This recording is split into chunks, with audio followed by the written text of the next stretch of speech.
لروبر میخواستم یک سوال ازتان کنم باز اگه دوست یعنی داشتین. سره له دې چې دا د لرو بر موضوع اوس د منګ خپله یو ډول شخصي موضوع سوې اوس نو منګ ته پکې پخوا به یو نظر ما درلوده چې باید په دې افغانستان پکې نور قومونه هم باید په دې کې نظر ورکړي خو زه اوس په دې نظر باندې یم چې د افغانستان نور قومونه د خپل کار کوي هماغه افغانستان کې د خپلو سیمو خپلو منطقو کې ژوند کوي موږ پښتانه پوهېږو چې څه وکړو خپل منځ کې سره جوړېږو وکړه اوس کومه پوښتنه لرئ نو مهرباني وکړه بیایم کمی کلمه را تغییر بدیم از اینکه لروبر افغان میگن باید بگین لروبر یک پشتون به نظر می خوبتر من میاد. خو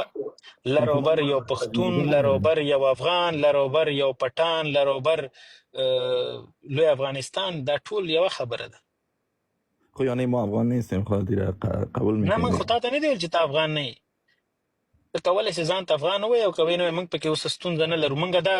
ستونزه حل ده اوس زموږ دپاره که څوک افغانان دي موسټ ویلکم که نه دي هم نور خپل کار ده کولی شي په ټیک ټاک کې راسي ووایي چې زه افغان نه یم مه اوسېږي